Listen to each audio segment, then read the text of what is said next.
ಮಾಡ್ತಿದ್ದೀರಾ? ನನ್ನನ್ನು ಯಾಕೆ ಬರಕ್ಕೆ ಹೇಳಿದ್ರಿ? ಮೇಡಮ್ ಅವರೇ, ಹರೀಶ್ ಬಾಬು ಇಲ್ಲೇ ಮೇಲೆ ಇದ್ದಾರೆ. ಇಲ್ಲಿ ತುಂಬ ಜನ ಇದ್ದಾರೆ. ಇಂಟರ್ವ್ಯೂ ಹೇಳಿದ್ನಲ್ಲ, ಕಂಪನಿಯಲ್ಲಿದ್ದೀನಿ. ಏನು, ಹರೀಶ್ ಇಲ್ಲಿದ್ದಾನ? ಅವನು ಬಾಂಬೆಗೆ ಇಂಟರ್ವ್ಯೂಗೆ ಹೋಗಿದ್ದಾನಲ್ಲ? ಹ್ಞೂ ಮೇಡಮ್ ಅವರೇ, ಹೋಗಿದ್ರು. ನಾನು ದಾರಿಲಿ ಬರ್ತಾ ಅವ್ರನ್ನ ನೋಡಿದೆ.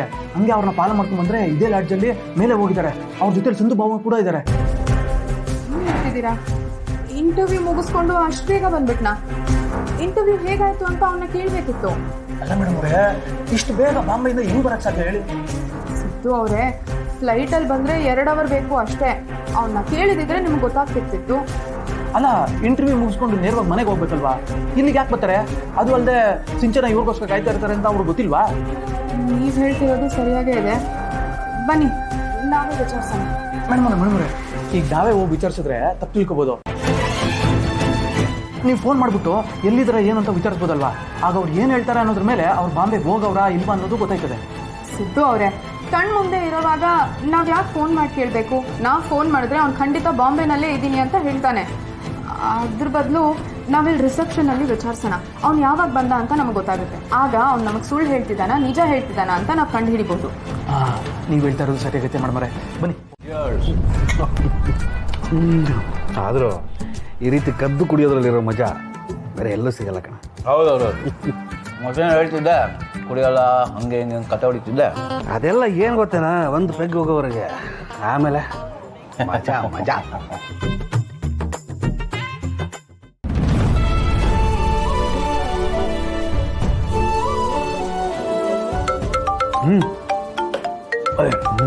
ಸಿಂಚನ ಬೇಬಿ. ಹಲೋ. ಹರಿ, ಎಲ್ಲಿದ್ಯಾ? ಹಾಂ, ಇಲ್ಲೇ ತುಮಕೂರಲ್ಲೇ ಇದ್ದೀನಿ. ಇನ್ನೇನು ಹೇಳಿ ಬೇಬಿ? ಅಲ್ಲ, ಬಾಂಬೆಗೆ ಇಂಟರ್ವ್ಯೂ ಬನ್ನಿ ಅಂತ ನಿನಗೂ ಗೊತ್ತು, ಮತ್ತೆ ಕೇಳ್ತಿದ್ಯಲ್ಲ. ಯಾವ ಟೈಮಲ್ಲಿ ಹೇಗೆ ಮಾತಾಡಬೇಕು ಅಂತ ಗೊತ್ತಿಲ್ಲ ನೋಡು. ನೀನು ಇಲ್ಲೇ ಇದೆಯಾ ಅಂತ ಕೇಳಿದ್ ನೋಡಿ ನನಗೆ ಎಷ್ಟು ಶಾಕ್ ಆಯಿತು ಗೊತ್ತಾ? ಸುಮ್ಮನೆ ಜೋಕ್ಸು. ಸರಿ, ಇಂಟರ್ವ್ಯೂ ಹೇಗಾಯಿತು? ಸೂಪರ್ ಆಗಾಯ್ತು ಬೇಬಿ. ಆಮೇಲೆ ಇಂಟರ್ವ್ಯೂಗೆ ಬೆಂಗಳೂರಿಂದ ಒಬ್ಬರು ಬಂದಿದ್ರು. ಮಾತಾಡಿಸ್ಕೊಂಡು ಈ ತಾನೇ ರೂಮಿಗೆ ಬಂದೆ.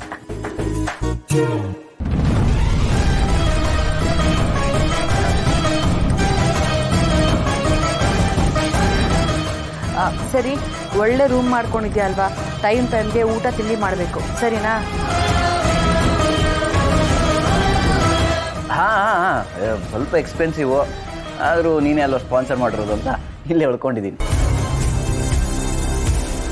ನೋಡು ಹರಿ, ಈ ಸಲ ನನಗೆ ಕೆಲಸ ಸಿಗಲೇಬೇಕು, ಇಲ್ಲಾಂದರೆ ನನಗೆ ತುಂಬ ಹರ್ಟ್ ಆಗುತ್ತೆ. ಹಾಂ, ಹೌದು ಬೇಬಿ, ಖಂಡಿತ ಈ ಸಲ ನಾನು ವಾಪಸ್ ಬರಬೇಕಾದ್ರೆ ನಿನಗೊಂದು ಗುಡ್ ನ್ಯೂಸ್ ಇದ್ದೇ ಇರೋದು. ಅಪ್ಪ, ಅಷ್ಟು ಮಾಡು ಸಾಕು. ಹರಿ, ಬೇಗ ಬಾ, ನಿನ್ನ ನೋಡಬೇಕು ಅನ್ನಿಸ್ತಾ ಇದೆ. ನನಗೂ ಅಷ್ಟೇ ಬೇಬಿ, ನೀನು ನೋಡಬೇಕು ಅಂತ ತುಂಬ ಕಾತುರದಿಂದ ಕಾಯ್ತಾ ಇದ್ದೀನಿ. I miss you so much. I miss you a lot. I love you. ಆದಷ್ಟು ಬೇಗ ಬರ್ತೀನಿ. ಹಾಂ, ಫ್ರೆಶ್ ಆಗೋಕ್ಕೆ ಹೋಗ್ತಾ ಇದ್ದೀನಿ, ಆಮೇಲೆ ಕಾಲ್ ಮಾಡಲಾ? ಸರಿ, ಹುಷಾರಾಯ್ತಾ? ಓಕೆ, ಬಾಯ್.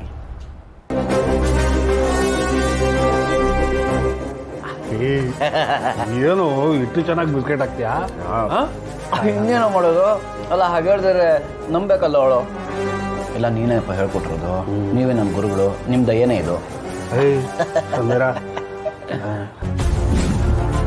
ಅಲ್ಲ ಕಣ, ಈಗೇನೋ ಸುಳ್ಳು ಹೇಳಿ ನಂಬಿಸ್ಬಿಟ್ಟೆ. ಮನೆ ಹೋದ್ಮೇಲೆ ಏನು ಹೇಳ್ತೀಯಾ? ಕೆಲಸ ಸಿಗ್ತಾ ಕೇಳಿದ್ರೆ ಏನು ಹೇಳ್ತೀಯಾ? ಅದೇ ಕಣ, ಪೊಸಿಷನ್ ಖಾಲಿ ಇಲ್ಲ, ಇನ್ನೊಂದು 2 ತಿಂಗಳಾದ್ಮೇಲೆ ಇನ್ನೊಂದು ಇಂಟರ್ವ್ಯೂ ಅಟೆಂಡ್ ಮಾಡಕ್ಕೆ ಬನ್ನಿ ಅಂತ ಹೇಳಿದ್ದಾರೆ ಅಂತ ಹೇಳಿದ್ರಾಯ್ತು.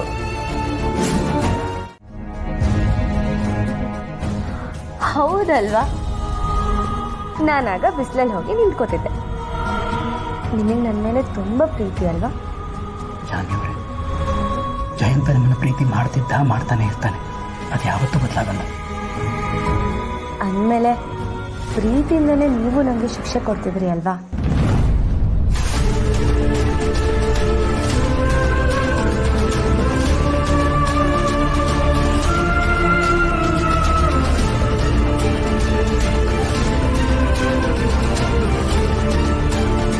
ಸೊ ಹಾಗಿದ್ಮೇಲೆ ನೀವು ಕೂಡ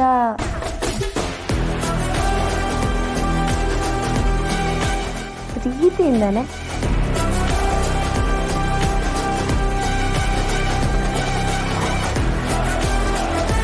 ನಿಜವಾಗ್ಲೂ ಜಾನು ಸಾಮಾನ್ಯದವಳಲ್ಲ. ಮೊದಲು ಜಯಂತ್ ಹೇಗೆ ಶಿಕ್ಷೆ ಕೊಡ್ತಾ ಇದ್ನೋ ಹಾಗೆ ಜಾನು ಈಗ ಜಯಂತನಿಗೆ ಶಿಕ್ಷೆ ಕೊಡ್ತಿದ್ದಾಳೆ.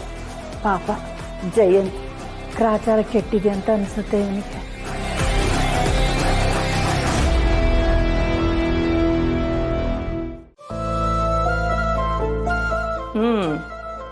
ಅಡುಗೆಗೆ ತಯಾರಿ ಆಗ್ತಾ ಇದೆಯಾ? ನಾನು ಏನಾದರೂ ಸಹಾಯ ಮಾಡಲಾ? ಏನು ಬೇಡ, ನಾವಿಬ್ಬಿಬ್ರು ಇದ್ದೀವಿ, ನಾವೆಲ್ಲ ನೋಡ್ಕೋತೀವಿ, ನೀವು ಕೂತ್ಕೊಳ್ಳಿ. ಅಯ್ಯೋ, ಕೆಲಸ ಮಾಡದೆ ಕೂತ್ಕೊಳ್ಳೋ ಅಭ್ಯಾಸ ನನಗಿಲ್ಲ, ನಿಮಗೂ ಚೆನ್ನಾಗಿ ಗೊತ್ತು. ಒಂದು ಕೆಲಸ ಮಾಡಲಾ? ಇವತ್ತು ನಾನು ಅಡುಗೆ ಮಾಡ್ತೀನಿ, ನೀವಿಬ್ರು ಕೂತ್ಕೊಂಡು ಮಾತಾಡಿ. ಹಾಂ, ಅದೇ ಕೂತ್ಕೊಳ್ಳಿ, ಕೂತ್ಕೊಳ್ಳಿ ಮೊದಲು. ನೀವು ಒಳ್ಳೆ ಚೆನ್ನಾಗಿ ಹೇಳಿದ್ರಿ. ನಾನು ನಿಮ್ಮನ್ನು ಇಲ್ಲಿ ಕರ್ಕೊಂಡು ಬಂದಿರೋದು ನಾವಿಬ್ರು ಕೂತ್ಕೊಂಡು ನೀವು ಅಡುಗೆ ಮಾಡಲಿ ಅಂತಲ್ಲ, ನೀವು ವಿಶ್ರಾಂತಿ ತಗೊಳ್ಳಿ ಅಂತ. ಹೌದು ಅತ್ತೆ, ಡಾಕ್ಟ್ರ್ ಹೇಳೋರೆ ನೀವೇನು ಕೆಲಸ ಮಾಡಬಾರ್ದಂತೆ, ರೆಸ್ಟ್ ಮಾಡಬೇಕಂತೆ. ಹೋಗಿ. ಕೂತು ಕೂತು ಬೇಜಾರಾಗಿದ್ಯಮ್ಮ. ಅತ್ತೆ, ನೀವು ಹೀಗೆ ಯಾಕೆ ಹೇಳ್ತಿದ್ದೀರಾ ಅಂತ ನನಗೆ ಚೆನ್ನಾಗಿ ಗೊತ್ತು. ನಿಮ್ಮ ಜೊತೆ ಇಲ್ಲಿ ಮಾವ ಇಲ್ಲ ಅಂತ ತಾನೆ. ಆ ಮನೇಲಾಗಿದ್ರೆ ಗ್ಯಾರೇಜ್ ಪಕ್ಕನೇ ಇತ್ತು, ನೀವು ಗಂಟೆಗೆ 2 ಸಲ ಹೋಗಿ ಏನ್ರಿ ಹಾಗ ಏನ್ರಿ ಹೀಗ ಅಂತ ಕೇಳ್ಕೊಂಡು ಮಾತಾಡ್ಕೊಂಡು ಇರ್ತಿದ್ರಿ. ಈಗ ಮಾವ ಏನೋ ಗ್ಯಾರೇಜಲ್ಲಿ ಕೆಲಸ ಇದೆ ಅಂತ ಅಲ್ಲಿಗೆ ಹೋಗಿದ್ದಾರೆ. ನಿಮ್ಗೆ ಟೈಮ್ ಪಾಸ್ ಹೇಗೆ ಮಾಡಬೇಕು ಅಂತ ಗೊತ್ತಾಗ್ತಾ ಇಲ್ಲ. ಇಲ್ಲ ವೀಣಾ, ನೀನು ಹಾಗೆ ಅಂದ್ಕೊಂಡಿದ್ಯಾ ಅಷ್ಟೇ. ಅಲ್ಲಿದ್ದಿದ್ರು ಅವ್ರು ನನ್ನ ಹತ್ರ ಮಾತಾಡ್ತಾ ಇದ್ದಿದ್ದು ಅಷ್ಟರಲ್ಲೇ ಇತ್ತು.